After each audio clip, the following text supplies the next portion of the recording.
My wife wanted an open marriage. I wanted a quiet Thursday night with leftover pizza and the Cubs game. Guess who won? Before we dive deeper into this story, I have one small request. Please subscribe, drop a like, comment, and hit that hype button to boost this channel so more people can discover these incredible Reddit stories. Danny, we need to talk. Jessica sat down her wine glass with that particular precision. That meant I was about to get screwed, and not in the fun way. She'd been doing that thing where she arranged her face into what she probably thought looked like compassion, but came across more like a funeral director discussing payment plans. "Shoot," I said, not looking away from the TV. Rizzo was up to bat, and honestly, watching him strike out seemed preferable to whatever Jessica had brewing. I've been thinking about us, about our marriage, about what we both need to be truly fulfilled. The way she said fulfilled made it sound like a yoga retreat brochure. I muted the game and turned to face her. At 38, Jessica still looked good, the kind of good that came from expensive gym memberships and whatever the hell she did at those spa weekends with her sister Amy. But there was something different in her eyes tonight. Something that made my stomach clench. "What kind of thinking?" I asked. She took a breath like she was about to dive off a high board. "I think we should open our marriage." I stared at her. "Open it to what? Jehovah's Witnesses?" "Danny, I'm serious. We've been together for 12 years. We're comfortable, maybe too comfortable. I think we both deserve to explore other connections while maintaining what we have." The words hit me like a slap, but I kept my face neutral. 12 years in the Army teaches you not to react when someone's pointing a weapon at you, even if that weapon is your wife's mouth. "Other connections," I repeated slowly. "Physical connections, emotional ones. It doesn't mean I love you any less.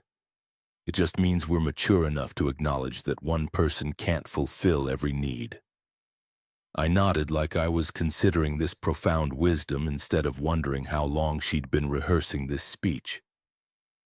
"And you came to this conclusion all by yourself?" A flush crept up her neck. "I've been reading about it. There are books, websites. Lots of couples are doing this now. Lots of couples." I stood up and walked to the kitchen, mainly because I needed to move or I was going to put my fist through the wall. "Anyone I know." "Danny, don't be like this." "Like what?" "Confused because my wife just told me she wants to other people but keep me around for the mortgage payments. That's not what this is about."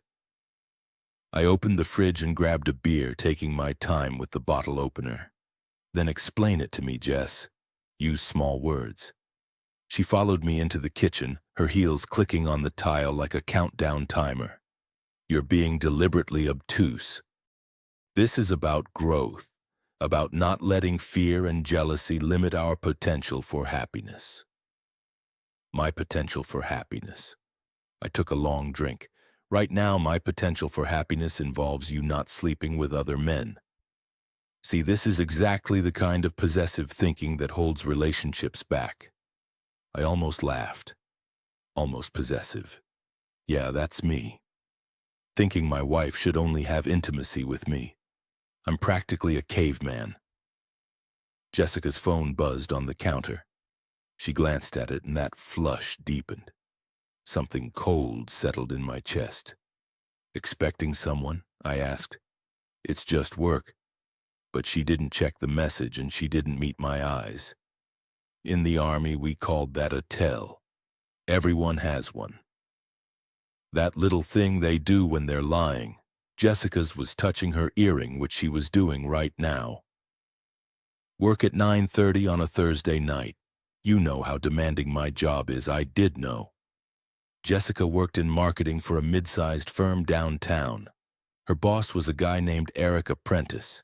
Mid-40s, divorced, drove a BMW he probably couldn't afford.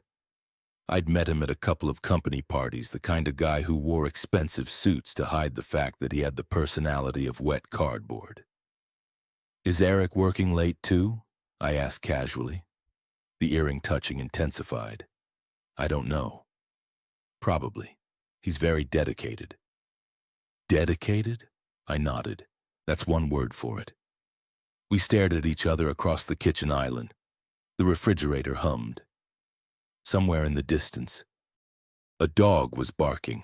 Normal sounds in a normal house where a normal marriage was apparently dying. So, how does this work? I asked finally. Do we have rules, a schedule? Do I get Tuesdays and Thursdays while Eric gets the weekend? Eric? She tried to look confused, but her hand was practically welded to that earring now. What does Eric have to do with anything? You tell me. Danny, you're being paranoid. Am I? Because it seems like you've got this all figured out. The speech, the reasoning, the justification. Almost like you've been planning this for a while. Her phone buzzed again. This time she grabbed it, turning slightly away from me as she read. Important work emergency? I asked. Danny, I think you should take some time to process this. Maybe we can talk more tomorrow when you've had a chance to think rationally. Rationally? Like I was the one being unreasonable here. Sure, I said. I'll think about it. She smiled then, probably thinking she'd won. Good. I knew you'd understand eventually. You're a reasonable man, Danny. It's one of the things I love about you. Love, right? The way she said it made it sound like she loved me the same way she loved her favorite coffee shop. Convenient, comfortable, but easily replaced if something better came along. I'm going to bed, she said, kissing my cheek like we'd just discussed vacation plans instead of the nuclear option. Don't stay up too late. I watched her walk away, her phone already in her hand, probably texting Eric about how well it went, how her reasonable husband was going to think about it rationally. What I was actually thinking about was the credit card statements I'd been meaning to look at more closely. The late nights at the office that had been happening more frequently. The new underwear I'd found in her drawer. Black lace tags still on. Definitely not for my benefit, since our intimate life had been about as exciting as a tax seminar lately. I finished my beer and opened another one. Then I got my laptop and started thinking very rationally indeed. By midnight, I'd learned several interesting things, like how Jessica's credit card showed charges at the Marriott downtown on 3 different afternoons last month. Always the same day, she'd claimed to be in client meetings that ran long, or how Eric Apprentice was actually still married, not divorced like he'd told everyone at the office parties. His wife's Facebook page was full of pictures of their perfect life together. Vacations, anniversary dinners, family photos with their 2 kids. I closed the laptop and sat in the dark for a long time, listening to Jessica move around upstairs, getting ready for bed, probably texting her dedicated boss about how her reasonable husband was going to be so understanding about their mature, open arrangement. What Jessica didn't understand was that I'd spent 12 years learning how to plan operations, how to gather intelligence, how to identify targets and neutralize threats. And right now, my wife and her boyfriend had just declared war on everything I'd built. Time to show them what reasonable really looked like. The next morning, Jessica was gone before I woke up. No coffee made, no note, just the lingering smell of her expensive perfume and the kind of silence that screams guilt. Her side of the bed looked like she'd barely slept. I made coffee and sat at the kitchen table staring at my phone. 3 missed calls from my buddy Rob at work, probably wondering why I wasn't in yet. I called in sick, which wasn't entirely a lie. I felt sick to my stomach. Instead of going to the office, I drove to Melissa's apartment. Melissa Chen was Jessica's best friend since college, the kind of woman who knew where all the bodies were buried because she'd helped dig half the graves.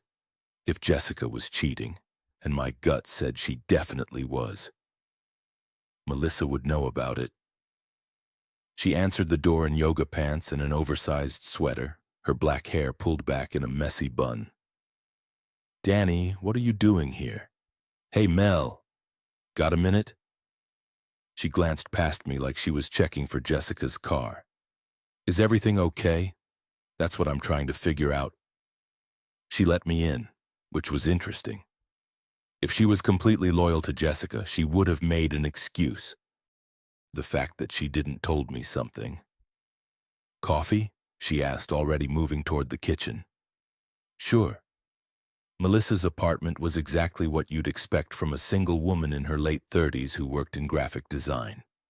Lots of plants, abstract art, furniture that looked expensive but was probably from Target. She poured 2 cups and handed me one. So what's going on? She asked. Jessica wants an open marriage. Melissa's hand froze halfway to her mouth. Coffee sloshed over the rim of her cup. She what? You heard me, Danny. She set the cup down and grabbed a paper towel, making a big production of cleaning up the spill. That's between you and Jess. Is it? She looked at me, then really looked at me, and I saw something I hadn't expected. Guilt and maybe something else. What do you know, Mel? I don't know anything. She flinched. I'd never sworn at her before, never been anything but polite and friendly during all the dinner parties and group outings over the years, but polite and friendly wasn't going to get me answers. She's my best friend, Danny, and I'm her husband. Or at least I was until yesterday. Melissa sat down across from me, wrapping her hands around her coffee cup like it was an anchor. What did she tell you exactly? That she wants to explore other connections, physical and emotional ones, that lots of couples are doing it now. God. Melissa rubbed her forehead. She actually went through with it. Went through with what? Nothing. I shouldn't have said that. I leaned forward. Mel, I need to know what's going on. Is she having an affair? The silence stretched between us like a wire about to snap. Finally, Melissa sighed. She's been talking about Eric for months, she said quietly. At first it was just work stuff, but then it became more. How smart he was, how he really understood her ambitions, how he made her feel appreciated. How long the talking? Maybe 6 months. But Danny, I don't know if anything actually. How long have they been sleeping together? Another silence. Longer this time. 2 months, she whispered. Maybe 3. The coffee tasted like ash in my mouth. You knew all this time. You knew she was cheating on me and you didn't say anything. She's my best friend, and what am I? That stopped her cold. We stared at each other across her little kitchen table, and I could see her really thinking about it for the first time. What was I to her? Just Jessica's husband or something more? She started to say something, then stopped, started again. You're a good man, Danny. You deserve better than this, but not enough better for you to warn me. I tried to talk her out of it. I told her she was being stupid, that she was going to lose you, that Eric was bad news, but she wouldn't listen. She said you two had grown apart, that you didn't understand her anymore. And Eric does. Eric tells her what she wants to hear. That she's brilliant and beautiful and destined for bigger things than being married to a... She stopped abruptly. To a what, Danny? I didn't mean to a what, Mel. She looked down at her hands. She said you were comfortable, safe, but that she needed more excitement in her life. Comfortable, safe, like I was a pair of old slippers she was ready to throw away. So the open marriage thing is just her way of having her cake and eating it too. I said, I think so. She gets to keep the house, the financial security, the respectability of being married while she has her fun with Eric. What about Eric's wife? Melissa's head snapped up. His what? Eric's married, has 2 kids? Did Jessica not mention that part? The color drained from her face. No, she said he was divorced. He's not. I looked him up last night. Very married. Very much still living with his family in their nice house in Westfield. Oh, God. Jess doesn't know or she doesn't care. We sat there for a moment, both of us processing this new information. Finally, Melissa spoke. What are you going to do? Good question. What was I going to do? I could confront Jessica, demand she end it, try to work things out. I could hire a lawyer, file for divorce, split everything down the middle like a civilized adult. Or I could do something else entirely. I'm going to give her exactly what she asked for, I said. What do you mean? I stood up, leaving my coffee unfinished. She wants an open marriage. Fine. But it goes both ways. Danny, wait. Thanks for the coffee, Mel. And thanks for being honest with me. Where are you going? I paused at the door and looked back at her. She was still sitting at the table, looking worried and guilty, and something else I couldn't quite identify. I'm going to go explore some other connections, I said. Physical and emotional ones. The look on her face told me she understood exactly what I meant. I drove home and spent the rest of the day planning. Jessica didn't come home until after 8, claiming she'd been in meetings all day. She seemed surprised that I wasn't angry, that I was actually pleasant and conversational over dinner. I've been thinking about what you said, I told her as we cleaned up the dishes, about the open marriage. She nearly dropped the plate she was holding. You have? Yeah. And I think you're right. Maybe we have gotten too comfortable. Maybe we both need to explore other options, really? The hope in her voice was like a knife in my chest. She wasn't hoping I'd come around to accepting her affair. She was hoping I'd make it easy for her to justify it. Really? I said. In fact, I was thinking of asking Melissa out. The plate slipped from her hands and shattered on the floor. Melissa. Her voice came out as a squeak. Why not? She's attractive, intelligent, available, and she already knows all about our arrangement, so there won't be any awkwardness. Jessica stared at the broken pieces of ceramic scattered across the kitchen floor like her brain was trying to process something that didn't compute.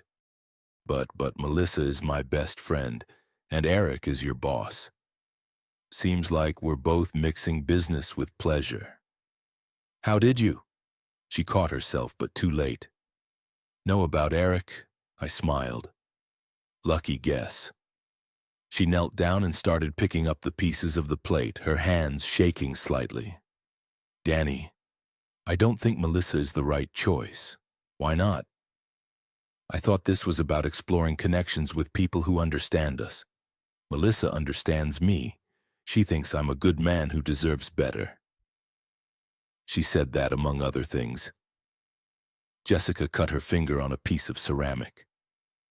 A drop of blood hit the white tile, bright red and perfectly round. Shit, she muttered, standing up and running her finger under the cold water. I handed her a paper towel. Careful, sometimes the things that look harmless are the ones that cut the deepest. She looked at me, then really looked at me, and for the first time since this whole thing started, I saw fear in her eyes. Good. She was starting to understand that her reasonable husband might not be as reasonable as she thought. Jessica left early again the next morning, but this time I was ready for her. I'd installed a tracking app on her phone weeks ago, not because I didn't trust her, but because she had a habit of losing it and asking me to call it. Funny how useful innocent little apps could become. According to the GPS, she wasn't at her office. She was at the Marriott downtown, same place she'd been charging lunches for the past 3 months. I called Melissa. Danny, is everything okay? Depends on your definition of okay. Want to grab lunch? A pause. I don't think that's a good idea. Why not? I thought we were friends. We are, but Jessica wouldn't like it. Another pause. Longer this time. It's complicated. It doesn't have to be. Meet me at Romanos in an hour. Danny, 1 hour, Mel. Just lunch between friends. She was already there when I arrived, sitting in a corner booth and fidgeting with her napkin. She'd changed clothes since yesterday, wearing a dress instead of yoga pants, her hair down instead of pulled back. She'd put on makeup. Interesting. You look nice, I said, sliding into the seat across from her. Thank you. She wouldn't meet my eyes. Danny, about yesterday, you were honest with me. I appreciate that. I shouldn't have said anything about Jess. Why not? Someone should be honest in this situation.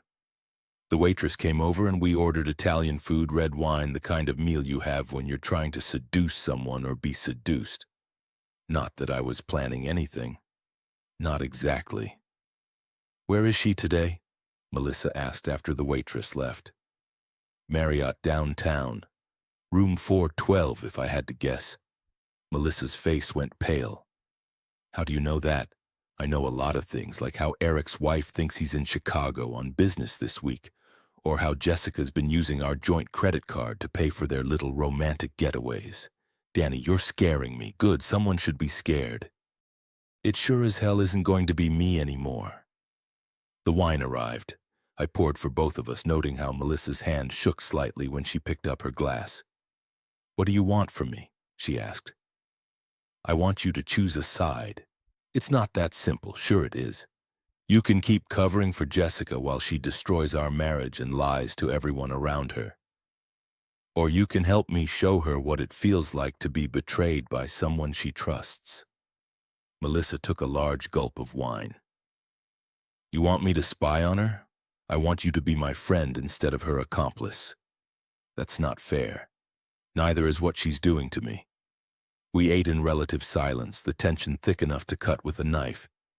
Finally, Melissa spoke. What did you mean yesterday about exploring other connections? Exactly what Jessica meant? Maybe it's time I stopped being so comfortable and safe with me. I met her eyes across the table. Would that be so terrible? She looked away, but not before I saw something flicker in her expression. Interest, guilt, maybe both. I could never do that to Jess, even after what she's done to me. It's different. How? Because you're married to her, and she's sleeping with someone else. Seems like the marriage part isn't as important to her as it used to be. Melissa finished her wine and immediately poured another glass. This is crazy. Is it? Or is it just honest? Danny, I can't what? Can't admit that you've thought about it. Can't admit that you've been attracted to me for years, but stayed away because I was Jessica's husband. Her face flushed red. That's not. It's okay, Mel. I've thought about it too. That wasn't entirely true, but it wasn't entirely false either. Melissa was attractive, smart, funny when she wasn't busy being Jessica's enabler. And right now she was looking at me like I just offered her something she'd wanted for a long time, but never thought she could have. She's going to hate me, Melissa said quietly. She already hates you. She just doesn't know it yet. What do you mean? I pulled out my phone and showed her the text messages I'd intercepted. Jessica complaining to Eric about Melissa being clingy and jealous. How Melissa was getting suspicious and might cause problems. How they might need to cut her out of the loop. Melissa read them twice, her face getting paler with each word. She said I was pathetic, she whispered. She said a lot of things, none of them very nice.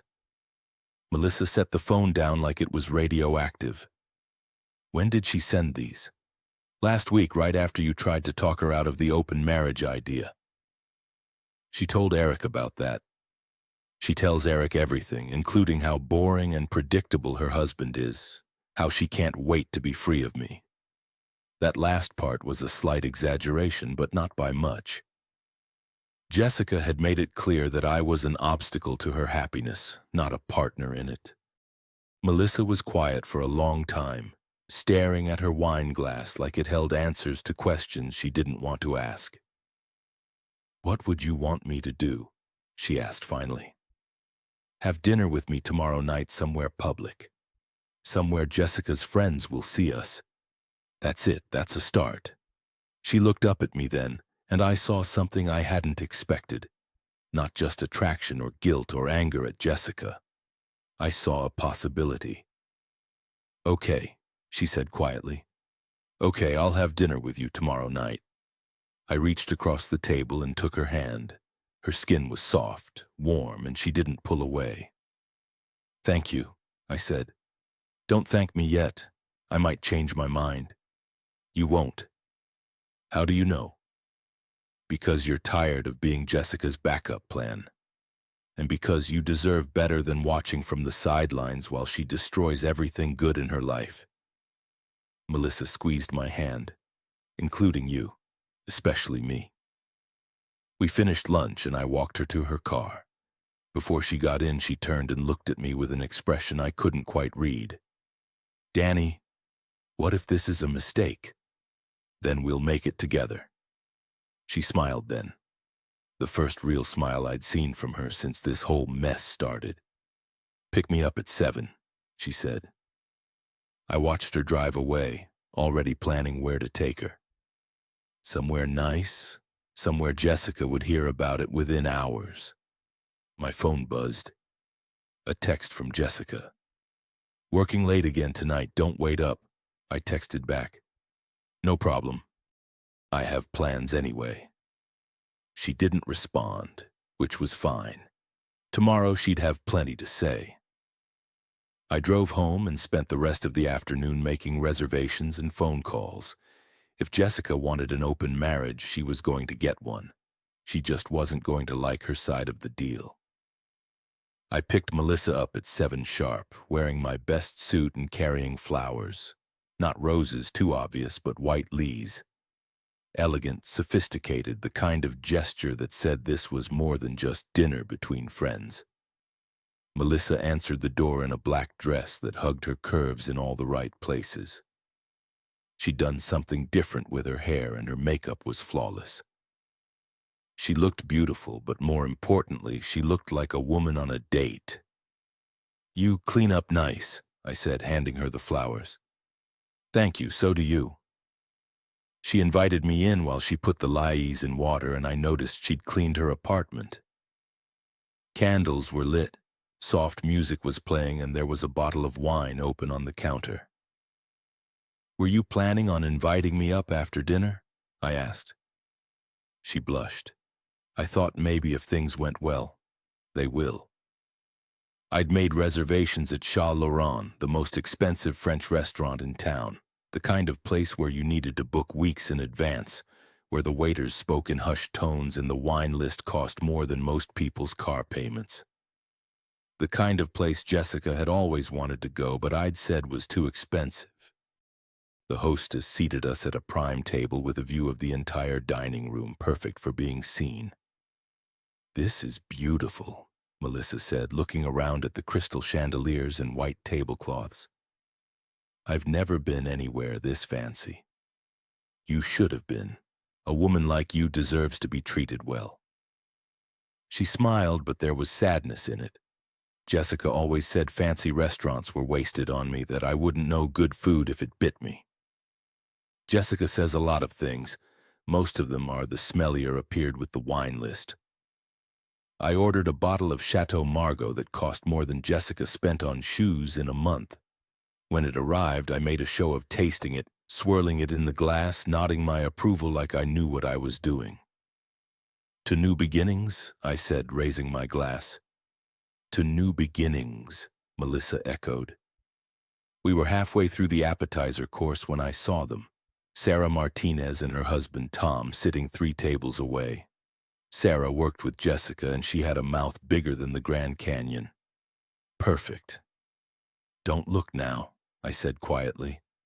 But Sarah Martinez is here. Melissa started to turn her head. I said, don't look. Sorry. What do? We have dinner. We laugh. We look like we're having the time of our lives, are we? I looked at her across the table at the way the candlelight played across her face. At the way she was looking at me like I was the most interesting man in the world. Yeah, I said. I think we are. And surprisingly, it was true. Melissa was good company when she wasn't worried about Jessica's approval. She was funny, smart, and she actually listened when I talked instead of checking her phone every 5 minutes. Tell me something, I said as we waited for the main course.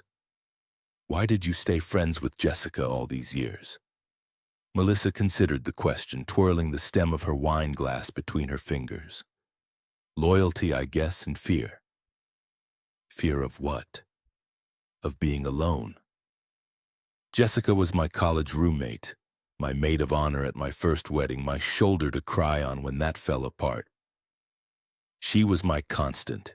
You know, even when she was being awful, at least she was there. She wasn't there for you. She was there for what you could do for her. I know that now. Do you? Melissa looked up at me. What do you mean? I mean, are you here because you want to be or because you want to get back at Jessica? The question hung between us like smoke. Finally, Melissa reached across the table and took my hand. Both, she said honestly, but mostly because I want to be here with you. Good answer. The main course arrived. Duck for me, salmon for her. We ate and talked and laughed, and I found myself forgetting why I was really here. Forgetting about Jessica and Eric and revenge and just enjoying the company of a beautiful woman who seemed genuinely interested in what I had to say. Danny. Melissa's voice brought me back to reality. Yeah.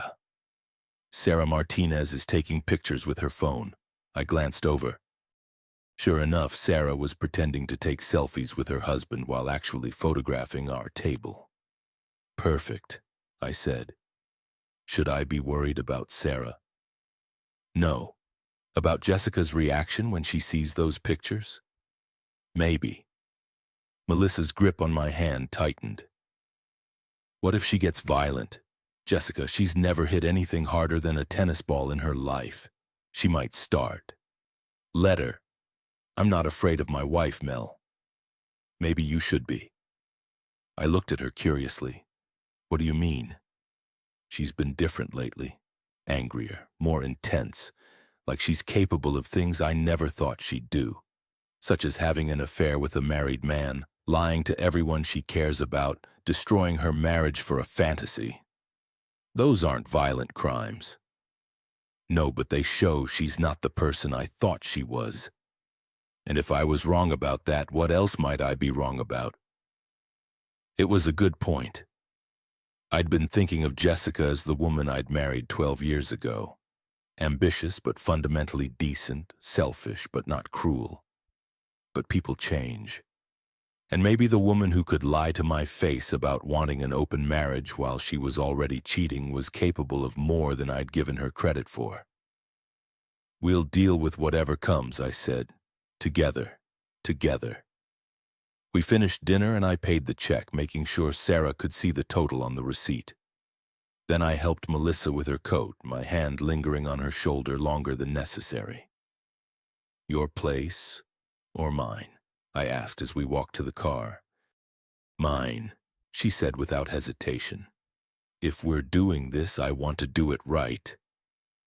We drove back to her apartment in comfortable silence, her hand resting on my thigh.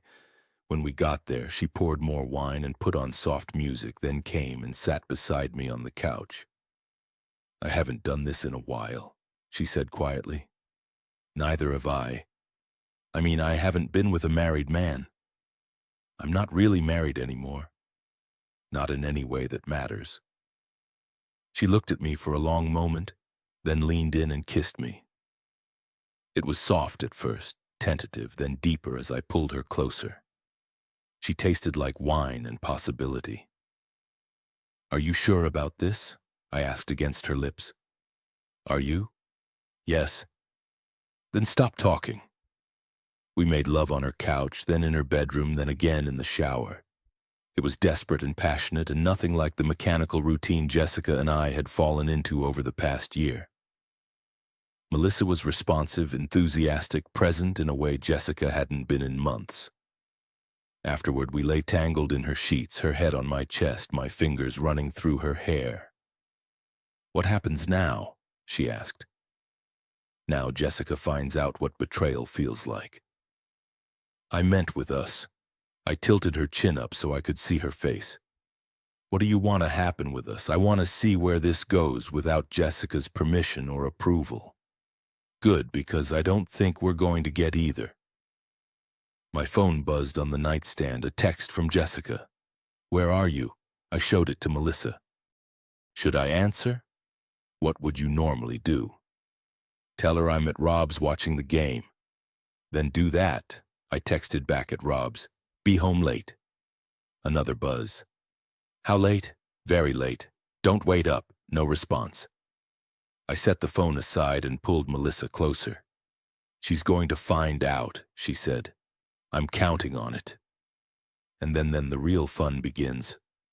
We fell asleep in each other's arms, and for the first time in months I slept through the night without waking up wondering what Jessica was really doing when she claimed to be working late. I woke up to 17 missed calls and 43 text messages. Sarah Martinez worked fast. I got home at 6 o'clock in the morning to find Jessica sitting at the kitchen table in her robe, her laptop open, her phone beside her, and an expression on her face that could have melted steel. Good morning, I said cheerfully, heading for the coffee maker. Sit down. Let me just sit down. I sat. Jessica turned her laptop around so I could see the screen. It was Sarah Martinez's Facebook page, and there were at least a dozen photos of me and Melissa at Chat Laurent, holding hands, laughing, looking very much like a couple on a romantic date.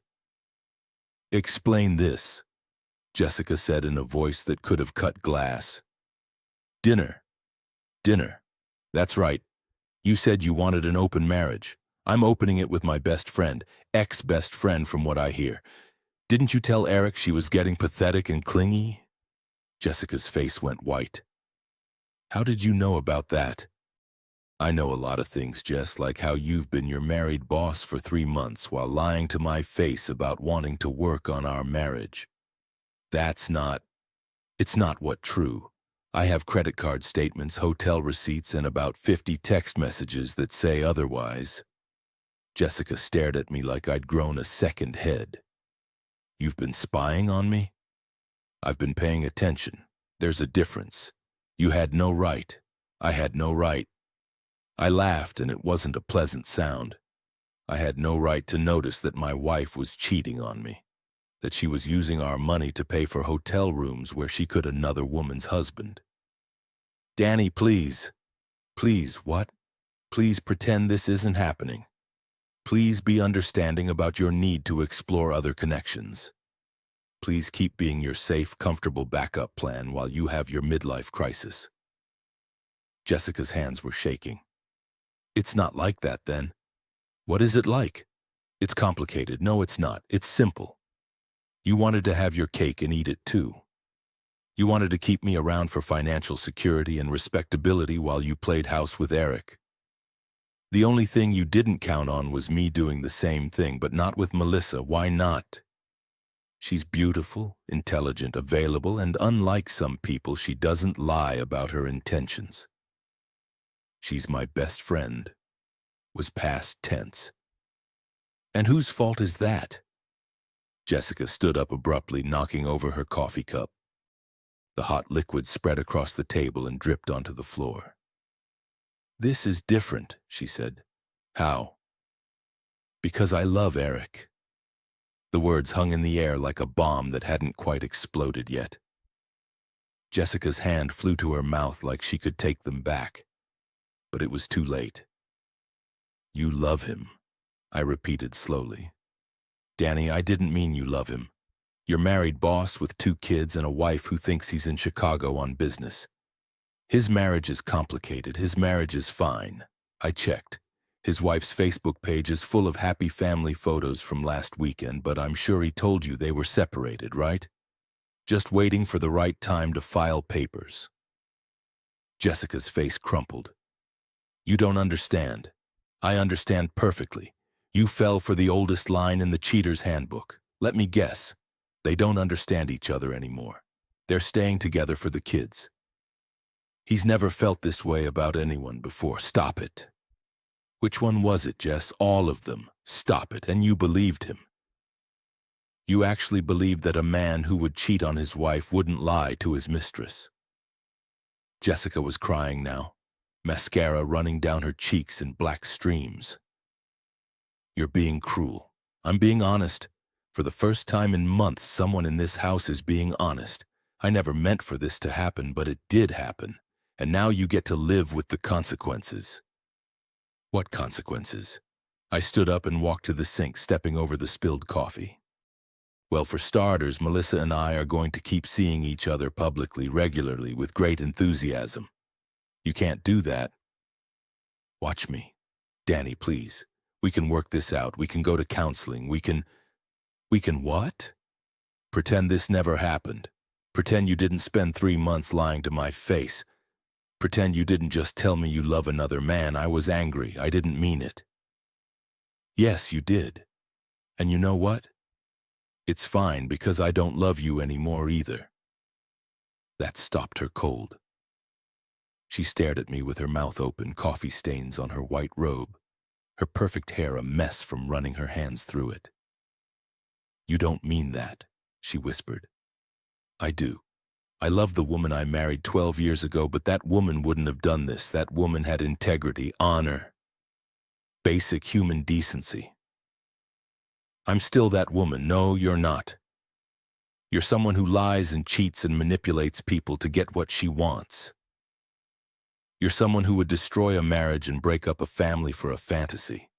You're someone I don't recognize anymore. Jessica sank back into her chair like a deflated balloon. What do you want from me? Nothing. I don't want anything from you anymore. So what happens now? Now you get exactly what you asked for. An open marriage. I'll see Melissa whenever I want, wherever I want, however I want. And you can keep seeing Eric until his wife finds out and destroys his life the same way you destroyed ours. His wife doesn't know. She will. These things always come out eventually, and when they do, Eric's going to throw you under the bus so fast it'll make your head spin, because that's what cowards do when they get caught. Jessica was sobbing now, her whole body shaking. Danny, please. I'm sorry, I'll end it with Eric. We can start over. It's too late for that. It's not. We can fix this. No, we can't, because I don't trust you anymore, and I don't love you anymore, and most importantly, I don't want to fix this anymore. I started to leave the kitchen, then turned back. Oh, and Jess, you might want to find a new best friend. Melissa's busy now. I left her there crying over spilled coffee and went upstairs to shower. I had a date to get ready for. Melissa and I were going to brunch. By the time I came downstairs, Jessica was gone. Her car wasn't in the driveway, and she'd left her wedding ring on the kitchen counter next to a note that said simply, I'm sorry. Too little, too late. I picked up the ring, a simple platinum band we'd chosen together when we were young and stupid and thought love conquered all. It felt heavier than I remembered. I dropped it in the junk drawer next to the takeout menus and dead batteries. My phone rang. Melissa, how did it go? She asked, about as well as expected. She knows. How angry is she? Scale of 1 to 10, about a 15? Danny, maybe we should slow down. Give her time to adjust. No slowing down, no adjusting, no mercy. She made her choice, and now she gets to live with it. A pause. You sound different. I feel different. Good. Different or scary different? I thought about that both. Another pause. Are you okay? I'm perfect. Pick you up in an hour for brunch, Danny. 1 hour. Mel, wear something that'll make Sarah Martinez's head explode when she posts the pictures. I hung up before she could argue. The next few weeks fell into a pattern. Melissa and I went out 3 or 4 times a week. Dinners, movies, art galleries, anywhere we'd be seen by Jessica's social circle.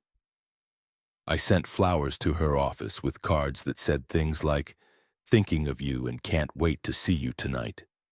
I picked her up for lunch dates in front of her apartment building where Jessica's other friends lived. Jessica, meanwhile, was falling apart. She'd moved in with her sister Amy, temporarily, claiming she needed space to think.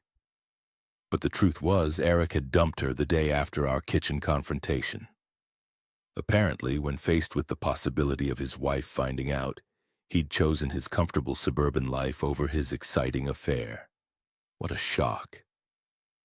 Jessica tried calling me dozens of times, but I didn't answer.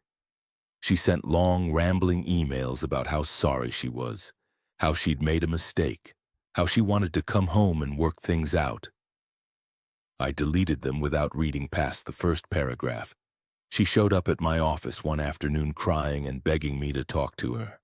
I had security escort her out. She cornered Melissa at the grocery store, screaming about betrayal and friendship, and how could she do this? Melissa called me in tears, and I drove over to comfort her. We ended up making love on her kitchen counter, and I made sure to leave my car in her driveway overnight so the neighbors would see. The whole thing was working exactly as I'd planned. Jessica's perfect life was crumbling. Her social circle was choosing sides, and she was learning what it felt like to be the one left behind. But it wasn't enough, not even close.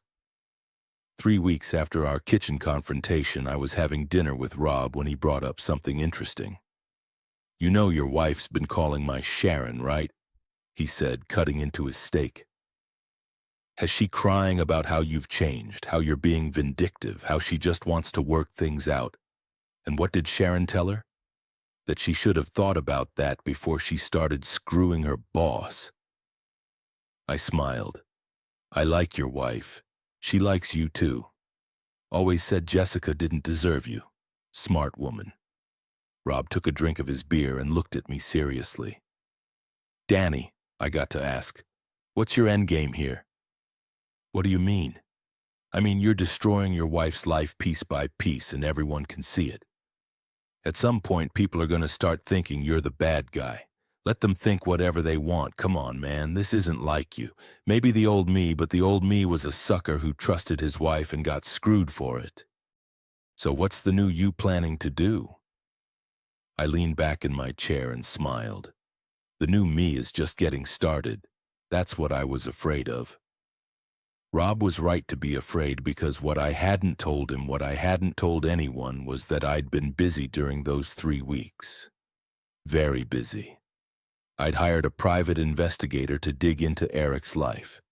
Turns out Jessica wasn't his first affair. There had been at least 3 others over the past 5 years. All employees, all women he'd promised to leave his wife for. I'd also done some digging into Jessica's finances. She'd been skimming money from our joint accounts for months, presumably to fund her affair. Small amounts, but it added up to several thousand. And I'd been documenting everything. Every lie, every betrayal, every piece of evidence that showed Jessica had been planning to leave me long before she asked for an open marriage. But most importantly, I'd been planning the final phase of my revenge. The one that would destroy not just Jessica's marriage, but her career, her reputation, and her future. The one that would show her exactly what happened when you declared war on someone who'd spent 12 years learning how to fight. My phone buzzed, a text from an unknown number. "We need to talk, Eric." I showed it to Rob. "Looks like Phase 2 is about to begin." Phase 2, the part where Eric realizes he's made a very big mistake. I texted back Romanos 1 hour. "Come alone, Danny," Rob said quietly. "Whatever you're planning, maybe you should think about it first. I have thought about it for 3 weeks." And I finished my beer and stood up. And some people need to learn that actions have consequences. What if those people include you? I looked at my oldest friend, this man who'd stood by me through deployments and divorce proceedings and every other crisis in my adult life. Then I guess we'll find out what I'm really made of. I left him sitting there and drove to Romanos, where Eric Apprentice was about to discover that threatening a man's wife was one thing. Threatening a man who had nothing left to lose was something else entirely. Eric was already there when I arrived, sitting in the same corner booth where I'd first recruited Melissa to my cause. He looked like hell, unshaven, wrinkled shirt, the kind of desperate exhaustion that comes from 3 weeks of looking over your shoulder. "Danny," he said as I sat down. "Thanks for meeting me. What do you want, Eric? I want this to stop." "This? The games, the revenge, the way you're destroying Jessica just to get back at me." I almost laughed. "You think this is about you? Isn't it, Eric? You're not important enough for me to waste this much energy on. This is about my wife lying to me, cheating on me, and then having the balls to ask for an open marriage to cover it up. She loves you, you know. No, she doesn't. She told me she loves you, right before you dumped her to save your own ass. Eric flinched. That's not what happened. Sure it is. The minute things got complicated, you ran back to your wife and kids and left Jessica holding the bag because that's what cowards do. I'm not a coward. You're cheating on your wife with your employee while lying to both of them about your intentions. What would you call it? Eric was quiet for a moment, staring at his hands. I never meant for it to go this far, but it did. And now Jessica's life is ruined. Your marriage is hanging by a thread, and I'm just getting started. His head snapped up. What do you mean? I pulled out my phone and opened a photo album. I've been busy, Eric, very busy. I showed him the first picture. Him and Jessica entering the Marriott 3 weeks ago, then another of them in his BMW outside a different hotel, then another of them having lunch at a restaurant across town. So, he said, but his voice was shaky. So, these are just the warm-up. I swiped to the next photo. Eric entering an apartment building downtown. This is where Amanda Chen lives. Your previous affair before Jessica. Eric went pale. And this I swiped again is where Sarah Williams lives. The one before Amanda. How did you? And this is where Lisa Rodriguez lives, the one before Sarah. Eric was sweating now. What do you want? I want you to understand that you picked the wrong man to with. Danny, please. Please what? Please don't show these to your wife. Please don't send them to your boss. Please don't post them on social media for all your friends and family to see. You wouldn't. I leaned forward. Try me. We stared at each other across the table. Eric was breathing hard, his hands shaking slightly. He was finally beginning to understand the position he was in. What do you want from me? He asked quietly. I want you to disappear. Quit your job, move to another city, start over somewhere else. And I want you to leave Jessica alone. I can't just quit my job. Sure you can. People do it all the time. Unless you'd prefer I make the decision for you by sending these photos to HR. They'd fire me. At minimum, they might also press charges for harassment, depending on how many of these women were willing to testify that you abused your position of authority. Eric put his head in his hands. Jesus Christ, he's not going to help you with this one. My kids should have thought about them before you started cheating on their mother. Danny, please, I'll do whatever you want. Just don't destroy my family. Your family? I laughed, and it wasn't a pleasant sound. You destroyed your family the minute you decided to stick your dick in your employees. I'm just making sure everyone knows about it. What about Jessica? If you expose me, you expose her too.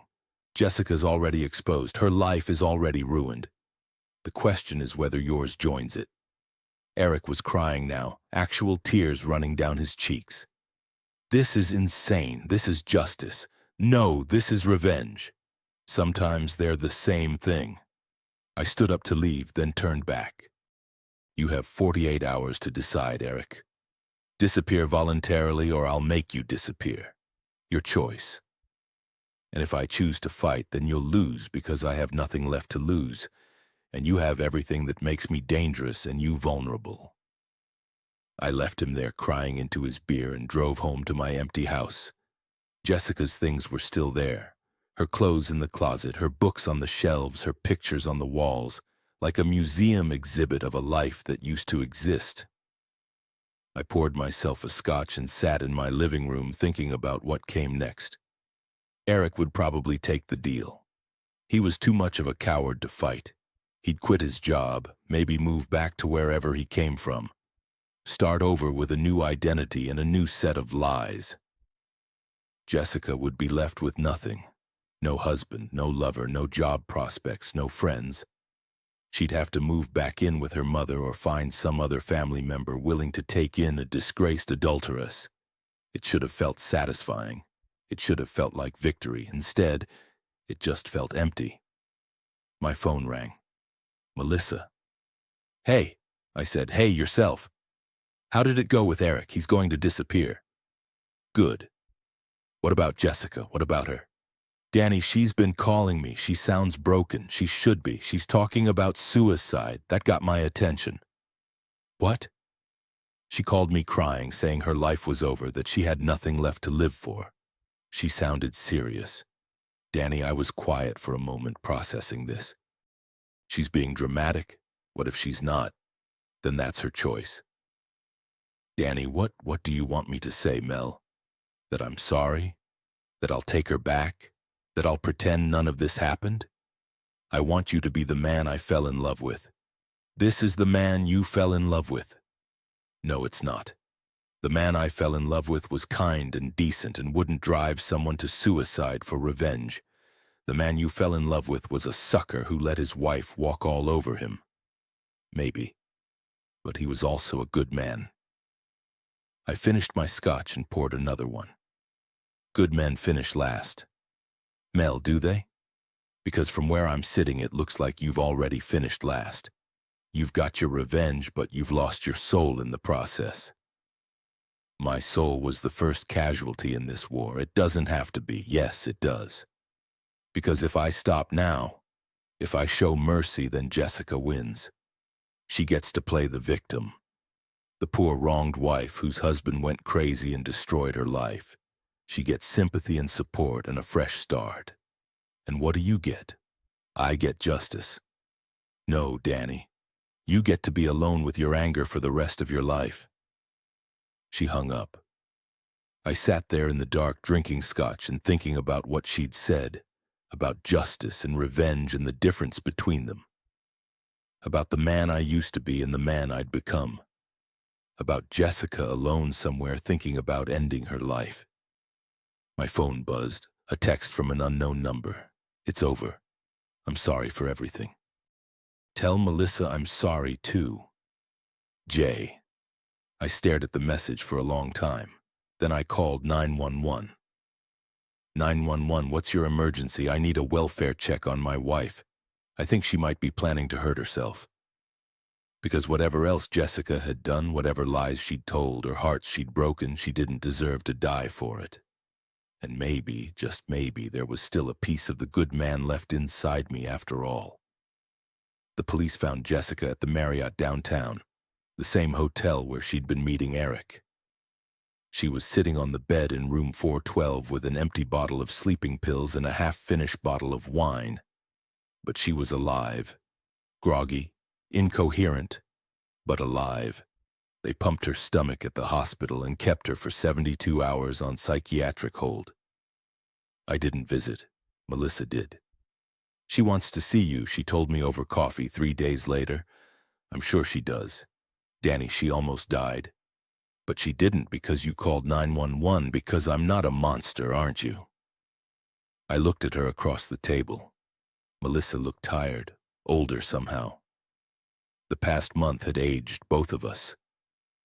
What do you want me to say, Mel? I want you to say you're done. That this is over. That you're not going to keep torturing her. I never tortured anyone. I just stopped being a victim. You destroyed her life. She destroyed her own life. I just made sure everyone could see it.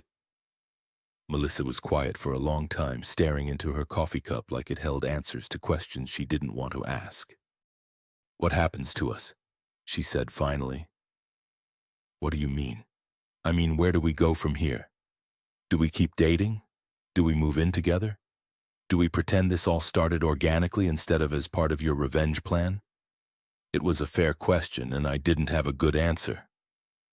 I don't know, I said honestly. That's what I thought. She stood up to leave. Mel, wait. For what? For you to figure out whether you actually care about me or if I'm just another weapon in your war against Jessica. It's not like that, isn't it? Tell me honestly, Danny, if Jessica hadn't cheated, would you have ever looked at me twice? I opened my mouth to lie, then closed it again because she deserved better than that. I don't know, I said again. At least you're honest. She picked up her purse. Jessica's getting out tomorrow. She's moving back to Ohio to live with her mother. She wanted me to tell you she's sorry and that she hopes someday you can forgive her. And what did you tell her? I told her forgiveness isn't something you can ask for. It's something you have to earn. Smart woman.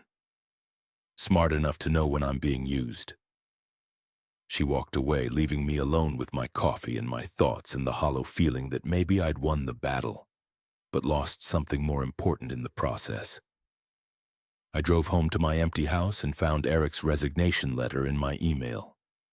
He was moving to Portland, starting over, trying to rebuild his marriage. His wife had agreed to counseling.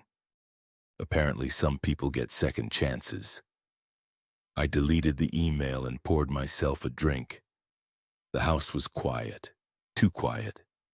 I'd gotten used to the sounds of another person living here, the shower running in the morning, the TV on in the background, the little domestic noises that make a house feel like a home. Now it just felt like a museum, a monument to a marriage that had died and a man who'd killed it in the name of justice. My phone rang. "Rob, how you holding up?" he asked. "I'm fine. Sharon saw Melissa at the grocery store. She said you two broke up. We were never really together. And Jessica's moving back to Ohio. Good for her. Danny, you won. You got your revenge. Jessica's life is ruined. Eric's gone. You've proven your point. So why do you sound like you lost?" It was a good question. Why did I feel like I'd lost? "Because maybe I did," I said. "What do you mean?" "I mean, maybe Melissa was right. Maybe I got my justice but lost my soul in the process. So what are you going to do about it?" "I don't know." "What do you do when you've burned down everything you used to care about?" "You build something new." "With what?" "I've got no wife, no girlfriend, no family. I've alienated half my friends and turned myself into the kind of man who drives people to suicide attempts." "You've also got a clean slate. No more lies, no more betrayal, no more wondering if the person you're with really loves you or is just using you. And no one to share it with. That's temporary. You're a good man, Danny. You just forgot for a while. Am I a good man? You called 911 when Jessica tried to kill herself. A bad man would have let her die. A good man wouldn't have driven her to it in the first place. A good man wouldn't have cheated on his wife either, but Jessica did that all by herself." I finished my drink and looked around my empty living room. "So, what now?" "Now you figure out who you want to be going forward, the victim who got cheated on or the survivor who learned from it. And if I choose survivor, then you stop punishing yourself for fighting back and start building a life worth living." After Rob hung up, I sat in the dark for a long time, thinking about choices and consequences and the difference between justice and revenge. About the man I used to be and the man I'd become and the man I might still be able to be. Finally, I picked up my phone and started typing. "Melissa, I know you probably don't want to hear from me, but I owe you an apology. You were right about everything. I used you, I lost myself, and I became someone I don't recognize. I don't expect forgiveness, but I wanted you to know that what we had wasn't all fake. You're an amazing woman, and you deserve better than what I gave you. I hope you find it." Danny, I hit send before I could change my mind. Then I typed another message. "Jessica, I heard you're moving to Ohio. I wanted you to know that I don't forgive you for what you did, but I don't wish you any more harm either. I hope you get the help you need and find a way to be happy. We both deserve that much." Danny, I sent that one too. Then I went upstairs and started packing Jessica's things. She'd need them in Ohio, and it was time to let go of the museum and start building something new. Something that looked like a future instead of a monument to the past. Outside, it started to rain, but for the first time in months, it didn't feel like the end of the world. It felt like a beginning. 3 months later, I got a letter from Jessica. She was in therapy, working as a waitress, living with her mother, and trying to figure out who she was without the lies and the affairs and the drama. She thanked me for calling 911, apologized again for everything, and said she hoped someday we could both find peace. I wrote back, not forgiveness, but acknowledgement. We'd both made mistakes, we'd both lost ourselves for a while, but we were both still here, still breathing, still capable of becoming better people than we'd been. A month after that, I ran into Melissa at the grocery store. She looked good, healthy, happy, like she'd found her footing again. "How are you?" she asked. "Better," I said. "You the same." "I'm glad." We talked for a few minutes about safe things, work, weather, mutual friends. Then, as we were saying goodbye, she touched my arm. "Danny, for what it's worth, I think you're a good man who did some bad things, but I also think you learned from them." "I hope so." "I know. So take care of yourself. You too." I watched her walk away, and for the first time since this whole mess started, I didn't feel the urge to chase after her or call her back or try to fix something that was already broken. I just felt grateful that she'd been part of my story, even if she wasn't going to be part of my ending. Because this wasn't really an ending at all. It was just the place where I stopped being the man who'd been betrayed and started being the man who'd survived it. And that man had a lot of living left, too, had a lot of